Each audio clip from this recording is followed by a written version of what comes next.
Arrancamos, buenas noches. Bienvenidos. Tesalonicenses, parte 3 no, parte quinta. Hoy terminamos, por cierto, el primer libro de la carta a los tesalonicenses. A los tesalonicenses. ¿Cómo han estado? ¿Bien? Qué bueno, gloria a Dios, gloria al Señor. Para repasar, como siempre, la semana pasada hablamos de gozo o sufrimientos, ¿verdad? Hablamos de lo que le causaba al apóstol Pablo gozo como apóstol y lo que le causaba sufrimiento. Dijimos que una congregación de fe le causaba gozo. Una congregación rebelde le causaba dolores y aflicciones. Ambos ejemplos los encontramos en el Evangelio. Primera de Tesalonicenses, una de esas congregaciones que le causaba al apóstol Pablo gran gozo en su corazón. Otros ejemplos que le causaban sufrimientos, la iglesia o la congregación en el área de Galacia. Recuerda que aunque se llame Gálatas, no está hablando de una congregación específica o una iglesia específica, sino que era el área de Galacia, ¿no? Habían varias iglesias en esa área. Y él escribe esa carta. Esas congregaciones en esa área le causaban sufrimiento, ¿verdad? Dice dolores de parto. Vuelvo a tener por vosotros dolores de parto. Y también la iglesia o la congregación en Corintios. La congregación en Corintios había muchos problemas, ¿verdad? Y sabemos que le causaban también aflicciones, le causaban también sufrimientos al apóstol Pablo. Había rebeldía, divisiones, carnalidad, eran niños en Cristo. También hablamos y mencionamos, no tienen que apuntarlo, asumo que lo apuntaron la semana pasada, también hablamos de los motivos de gozo y consolación para Pablo. Número 1, buenas nuevas de vuestra fe o doctrina y caridad. Cuando la palabra menciona vuestra fe, la fe es igual a doctrina. La doctrina es igual a una enseñanza y una enseñanza es igual a evangelio o nuevo pacto. Entonces, cuando el apóstol Pablo dice de vuestra fe, de vuestra doctrina, de vuestra enseñanza, de vuestro evangelio en relación al nuevo pacto, eso es lo que está hablando. También dijimos buena memoria del que os enseña. El apóstol Pablo sabía de que la iglesia en Tesalónica, cuando se acordaba de él, de Pablo, tenían buena memoria de él. Eso le causaba el gozo. Vuestra fe, la firmeza en vuestra fe, buena memoria del que os enseña, deseos de ver al apóstol Pablo y el apóstol Pablo el buen deseo de querer verlos a ellos. Y bueno, obviamente pues hablamos de lo contrario a la iglesia en Tesalonicense, Gálatas, Corintios, etc.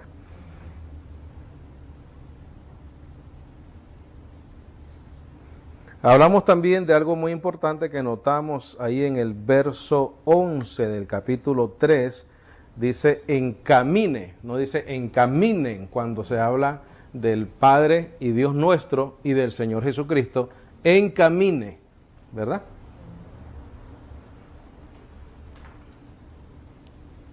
Nuestro viaje a vosotros, dice. Encamina nuestro viaje a vosotros. Hoy vamos a comenzar con el capítulo 4, por favor, de Primera de Tesalonicenses. Capítulo 4 de Primera de Tesalonicenses. No tengo subtítulo para esta clase, entonces sencillamente queda como parte 5. Y vamos a leer porque no hay mucho, tal vez, que profundizar en este sentido. Ya es la última parte de la carta, bueno, vamos a tomarles mucho su tiempo. Bueno, capítulo 4, por favor. Capítulo 4. Dice el apóstol Pablo, resta, pues, hermanos, que os roguemos y exhortemos en el Señor Jesús. ¿Por qué dice resta? Porque es el deber, ¿no? después de todos los halagos que el apóstol Pablo les da, después de confirmarlos en la fe, después de decirles que va a enviar a Timoteo, que los va a confirmar en la fe, después de decirles que él quiere llegar, dice, para que cumplamos lo que falta a vuestra fe, después de decirles que él está feliz, contento, gozoso por la manera que ellos han respondido al Evangelio, después de decirles que ellos han recibido la palabra que ellos han predicado, no como palabra de hombre, sino como lo que es, dice, la palabra de Dios, la cual obra eficazmente en vosotros que creéis. Después de decirles todo eso, bendecido, les dice, resta pues, hermanos, que os roguemos y exhortemos en el Señor Jesús. Hay algo muy importante que yo he escuchado, por ejemplo, de la carta que el apóstol Pablo le escribe a Timoteo, primera o segunda, no sé, a Timoteo, donde le dice, le exhorta, ¿no? Entonces hay teólogos que piensan de que tal vez Timoteo estaba como tal vez descarriándose un poquito, debilitándose en la fe, etcétera. Yo creo que el apóstol Pablo exhortaba muchas veces por si acaso, ¿verdad? No necesariamente porque estaba sucediendo y era necesaria la exhortación porque estaba sucediendo, sino tal vez para que no sucediera. Porque me parece que el hecho de que él exhorte, aconseje, no quiere decir que está sucediendo ese problema. Aquí nosotros decimos muchas veces, ¿no? Nosotros sabemos, hermanos, de que la gracia no es un libertinaje. No quiere decir que nosotros seamos libertinos, pero es una exhortación que yo hago mientras estoy dando el mensaje. Nosotros sabemos, hermanos, que aquí no podemos comportarnos de tal manera, pero no necesariamente porque esté pasando, sino porque siempre la exhortación viene bien. Mencionamos muchas veces y repetimos lo que dice el Evangelio, donde dice que debemos de adornar la doctrina de la gracia. Pero eso no quiere decir que no la estemos adornando, sino para que mantengamos esa constancia en nuestro buen proceder. Entonces, aquí yo creo que aplica eso. Dice, resta pues, hermanos, que os roguemos y exhortemos en el Señor Jesús, ya que ustedes están tan firmes, ya que ustedes están portándose tan bien, ya que la palabra del Señor está obrando tan eficazmente en ustedes, ya que ustedes están predicando en Macedonia y nosotros no tenemos necesidad, dice el apóstol Pablo, de decir nada. Resta solamente exhortarlos de esta manera. Dice que de la manera que habéis recibido de nosotros de cómo debéis andar y agradar a Dios, así abundéis más y más. Es una exhortación, bendecido. Una exhortación porque el apóstol Pablo está tan gozoso por esta iglesia que el apóstol Pablo cree necesario recordarles, porque él sabe que estamos en una carne que tiene deseos engañosos, en una carne que es débil, en una carne que es dada a lo malo, ¿no? Dice que el bien no mora en mí, sino lo malo. Dice. Esto es en mi carne, dice en Romanos. Versículo 2, porque ya sabéis qué mandamientos os dimos por el Señor Jesús. Porque la voluntad de Dios es esta. Pon en tus notas, por favor, bendecido. Voluntad de Dios. ¿Sabes que hay un montón de gente orando para saber la voluntad del Señor? Mira, aquí está, por lo menos parte de ella. Vuestra santificación.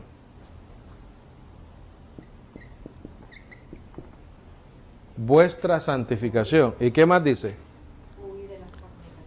Que os abstengáis de fornicación. O sea, eran dos puntos importantes. El apóstol Pablo dice, mira, eso es la voluntad de Dios. Porque bendecido, mira, por estos asuntos sexuales, hay personas que se destruyen completamente, bendecido. En estos tiempos, y en aquellos tiempos aparentemente no era la excepción. No era la excepción, ¿sabes por qué? Porque existía mucha corrupción en aquel entonces, mucha corrupción. Entonces la santificación, sabemos que es progresiva, ¿no? Es del día a día. nosotros tenemos que todos los días de nuestra vida tratar sobre todas las cosas, mantenernos, esa palabra la podemos interpretar así, mantenernos separados del mundo. Porque sabemos que el mundo no conoce a Dios, ¿verdad? Y ya el Señor nos había avisado de que el mundo nos iba a ¿qué cosa? A aborrecer a nosotros, a rechazar a vosotros de la misma manera que lo aborrecieron y lo rechazaron a Él. Quienes no aborrecen ni desechan los que son llamados y los que son escogidos por Él. Entonces dice el apóstol Pablo, versículo 3, porque la voluntad de Dios es esta, 2 puntos, vuestra santificación, que os abstengáis de fornicación. 2 puntos hay ahí, bendecidos. Él va a decir qué significa eso.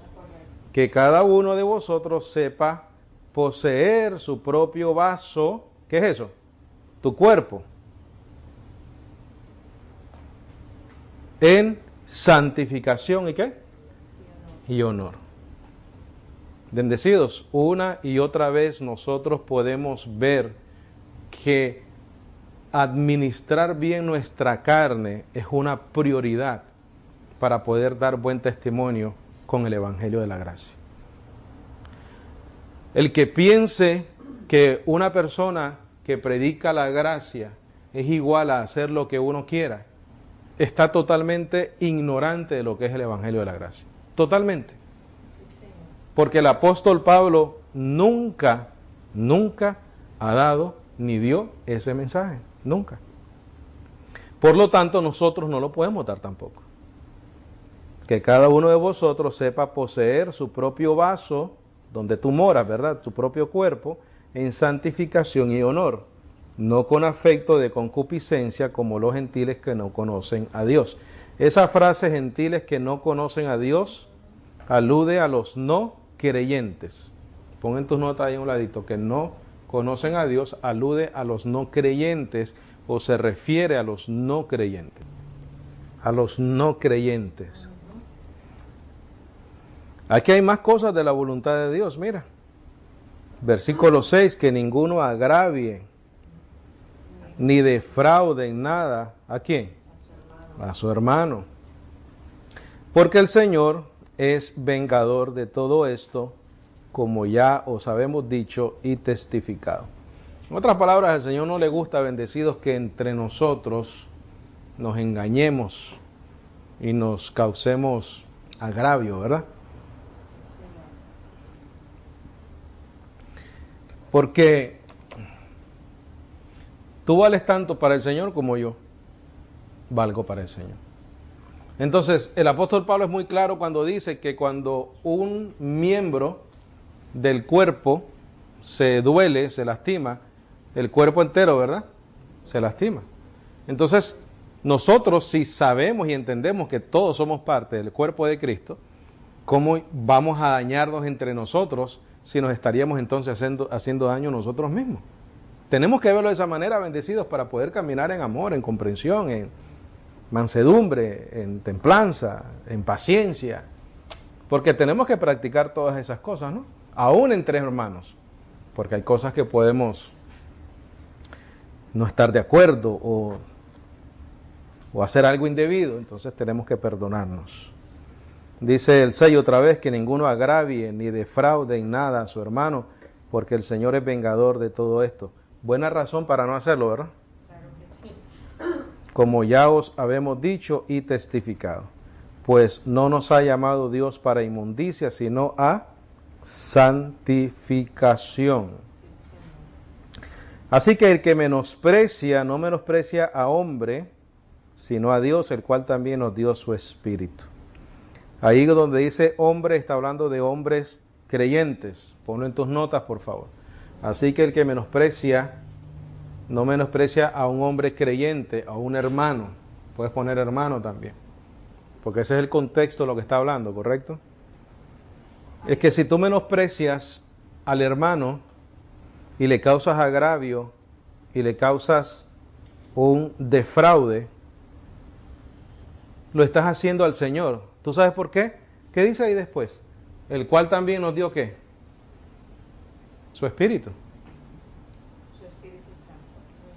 Si yo agravio al hermano que tiene el Espíritu de Dios, se lo estoy haciendo a Dios. Eso es lo que está diciendo ahí. En otras palabras, bendecido, para no ponernos tan técnicos con este asunto.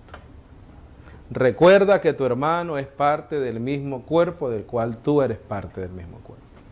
Recuerda que tu hermano tiene el Espíritu Santo, igual que tú tienes el Espíritu Santo de Dios. Recuerda que el hecho de que tu hermano tenga el Espíritu Santo de Dios, el cual nos ha dado a todos, quiere decir que somos propiedad del Señor. Eso es todo lo que está diciendo el apóstol Pablo. El apóstol Pablo quiere que, mira, esto de acá, bendecido, este es que el testimonio de la iglesia sea lo mejor posible, bendecido.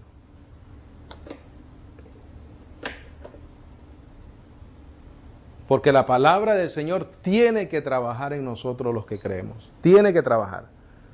No es un asunto de, porque la Biblia dice 30, 60 y al 100 por uno, que nos vamos a quedar en el 30, que nos vamos a quedar en el 60 y que nos vamos a quedar en el 100. No, la idea es crecer. En varios lugares el apóstol Pablo dice para que vuestra fe que crezca.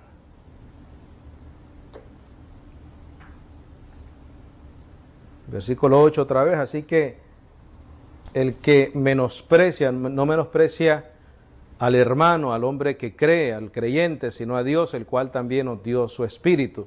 No podemos poner ahí sencillamente pensar que está hablando de hombre y está hablando de todo el mundo. Imposible, ¿por qué? Porque dice el cual también nos dio su Espíritu Santo. Sabemos que no todos los hombres tienen el Espíritu Santo de Dios, ¿correcto? Claro, son los que creen, son los que son de fe. Y no es de todos la fe. El 9, empero, acerca del amor hermanable, no tenéis necesidad que os escriba, porque vosotros mismos sois enseñados por Dios a amar a los otros, los unos a los otros. Y a la verdad lo hacéis, así con todos los hermanos que están por toda Macedonia. Os rogamos, empero, hermanos, que abundéis más y más, y que estudiéis estar quietos. Esa palabra estudiéis significa procuréis o procurar. Ponla ahí en tus notas, por favor, los que tienen la versión 1602, procuréis. Y que estudiéis o procuréis estar quietos, estar tranquilos y hacer vuestros propios negocios y que obréis con vuestras propias manos de la manera que os habemos mandado. Ve el versículo, el capítulo 2, 9, por favor. Capítulo 2, versículo 9, un momentito. Tú sabes que parte del testimonio bendecido es no hay que el reino no quiere gente vaga, ¿sabes? Parte del testimonio es ese.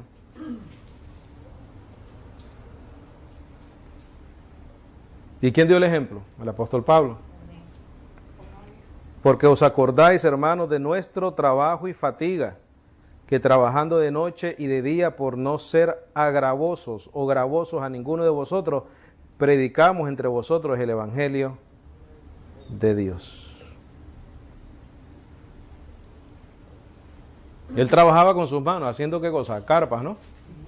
Pero aquí el apóstol Pablo en el 4:11 dice, y que procuréis estar quietos y hacer vuestros propios negocios y que obréis con vuestras propias manos de la manera que os habemos mandado.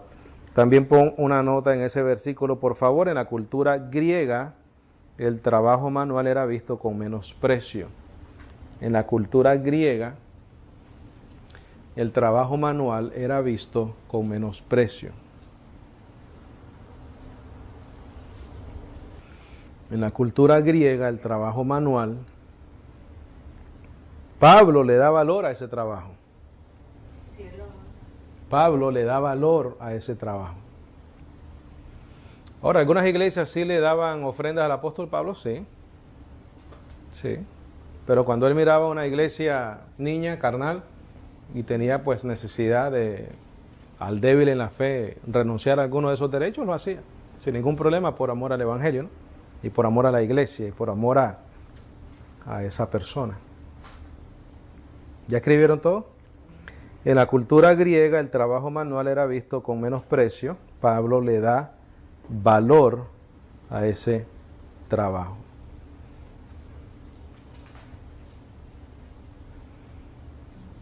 Entonces el apóstol Pablo les dice a los tesalonicenses, le da una serie de consejos, les habla de la santificación, que se abstengan de la fornicación, que controlen su cuerpo, su vaso, su carne, que trabajen, que den buen testimonio. Versículo 12, y que andéis honestamente para con los de afuera, y que no tengáis necesidad de nada. Ahora, bendecidos, el hecho de trabajar, pues hay diferentes niveles del poder adquisitivo, ¿no? Según el trabajo que cada persona tiene. Aquí lo que el apóstol Pablo te está diciendo es que no tengas necesidad. O sea, que suplas lo necesario que tienes o que necesitas para vivir. No está hablando necesariamente de que ese trabajo te va a dar, como hoy en día lo pintan, ¿no? Que la abundancia la determinan los pastores de la prosperidad y el de la superfe. O sea, para ellos una casa de 2 cuartos no es suficiente, eso no es prosperidad. Tienes que tener una de 1 millón, de 10 cuartos, de 6 cuartos, etcétera. Y la manera para ellos de que tú adquieras esa mansión, para que te puedan llamar próspero, es darle todo el dinero a ellos, obviamente. En todas esas congregaciones, ninguno de los feligreses de ahí adquieren nada de lo que ellos dicen desde el púlpito.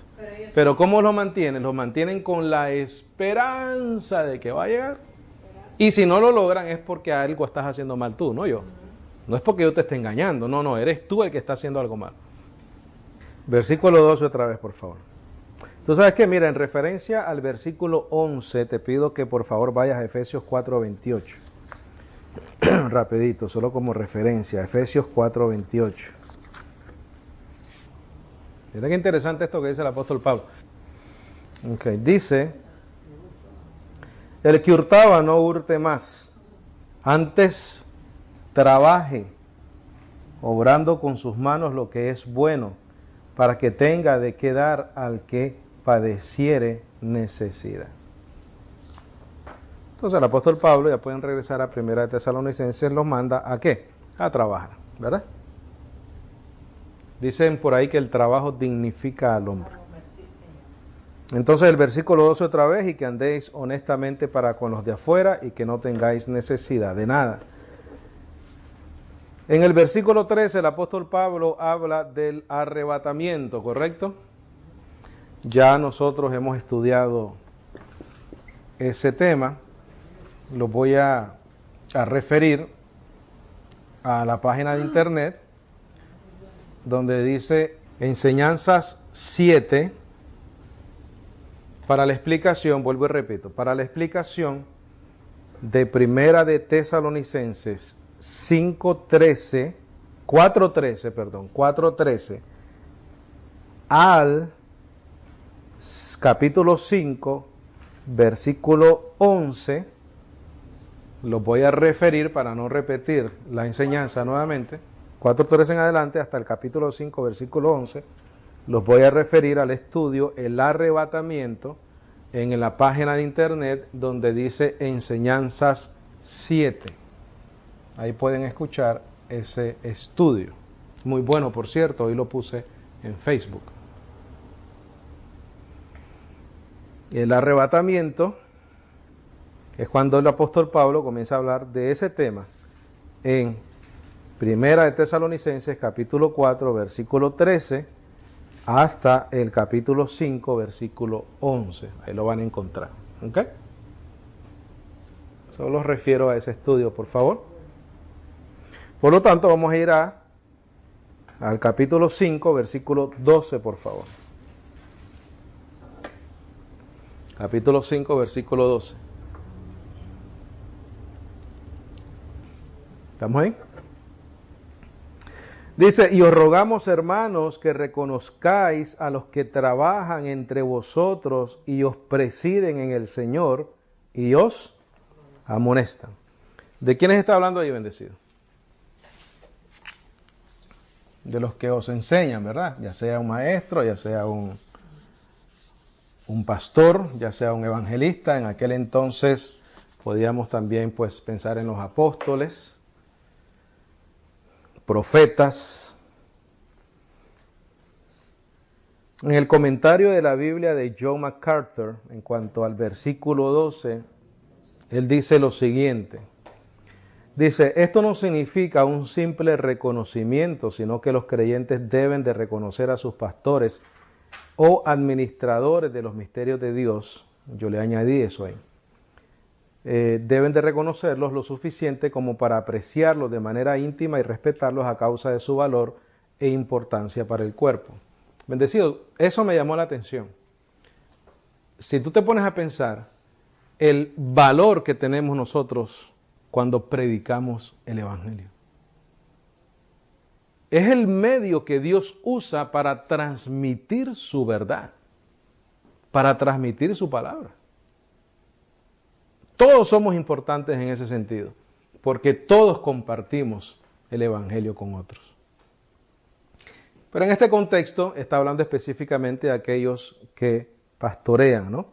Que enseñan. Dice, la obra de los pastores y o maestros se resume, número 1, en trabajar hasta el cansancio.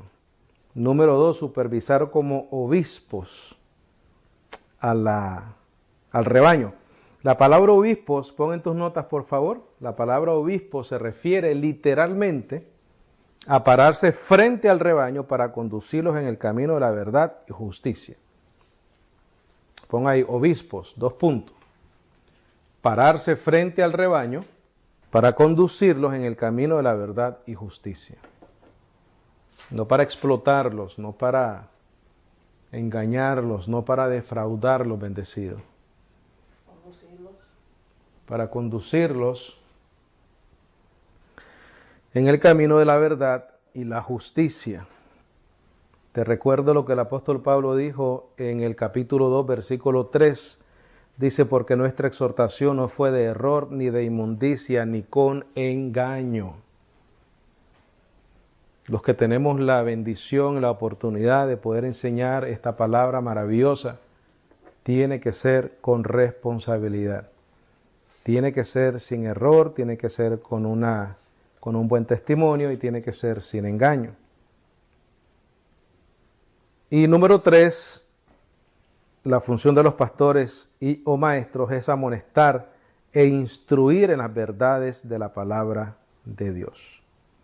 Entonces, número 1, trabajar hasta el cansancio. Número 2, supervisar como obispos o pararse frente al rebaño para conducirlos en el camino de la verdad y la justicia.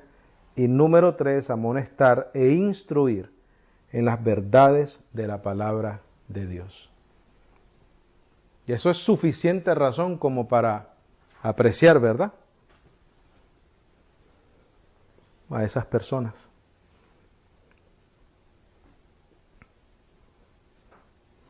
Vea primera de Corintios 4:1, por favor. Déjame ver si es ahí. Primera de Corintios 4:1. Sí, vea primera de Corintios 4:1. ¿Estamos ahí? Primera de Corintios 4:1. Dice el apóstol Pablo, así nos tenga el hombre como a ministros de Cristo y mayordomos de los misterios de Dios. Empero se requiere en los mayordomos que el hombre sea hallado fiel. Esas son las 2 condiciones. Número 1, somos todos administradores de la verdad, ¿correcto? Dice que la iglesia es columna y baluarte de la verdad.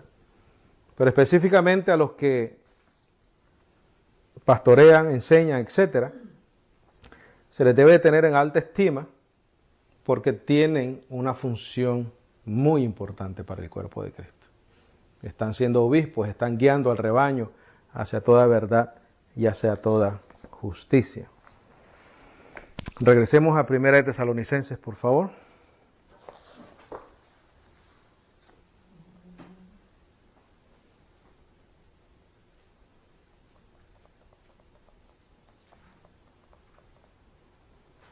Versículo 13 dice, y que los tengáis en la mayor estima, en amor por causa de su obra o de lo que hacen. ¿Qué es lo que hacen? Solamente para mencionar las tres cositas que hablamos: trabajar, supervisar y amonestar e instruir en las verdades de la palabra del Señor. Dice, tened paz entre vosotros mismos. Os exhortamos pues, hermanos, que amonestéis a los que andan desordenadamente, que consoléis a los de poco ánimo, que soportéis a los débiles, que seáis pacientes para con todos. Qué buena exhortación, qué buen consejo, ¿verdad?, del apóstol. ¿Quiere decir, bendecidos, que eso estaba sucediendo en la iglesia en Tesalónica? No necesariamente. Pero viene bien la exhortación para él asegurarse de que no suceda. Están tan bien encaminados, están tan bien obedientes a la palabra, que déjame decirles lo que no deben de hacer para que no caigan en eso, tal vez por ignorancia, ¿no? Versículo 15, mirad que ninguno dé a otro mal por mal, antes seguid siempre lo bueno los unos para con los otros y para con todos, no solamente para los de la fe, bendecidos, para todos los hombres. Hay que estar en paz con todos los hombres. Estad siempre gozosos, orad sin cesar, en todo dad gracias, porque esta es la voluntad de Dios en Cristo Jesús para con vosotros. No apaguéis el espíritu, no menospreciéis las profecías. Ahí puedes poner enseñanzas, las prédicas, enseñanzas, lo que se profesa.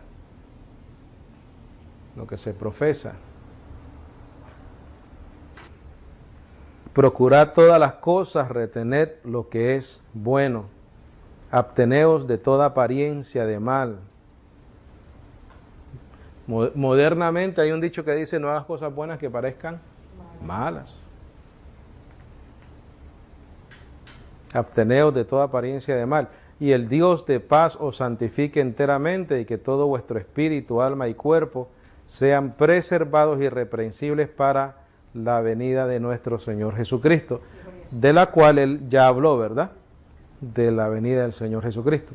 Fiel es el que os llama, el cual también lo hará. Oye, qué confirmación, bendecido. Él te está diciendo que te mantengas irreprensible. Pero él dice, mira, fiel es el que os llama, y él va a hacer eso por usted. Hermanos, orad por nosotros. Saludad a todos los hermanos con beso santo. Conjuroos por el Señor que esta carta sea leída. ¿A cuántos hermanos? A todos. Todos los santos hermanos. Hasta los actuales. Por eso es que la epístola es una carta abierta. La gracia de nuestro Señor Jesucristo sea con vosotros. Amén. Amén. Amén. Y ese es el final de Primera de Tesalonicenses. Preguntas, comentarios, bendecidos, algo que necesite aclarar, con mucho gusto.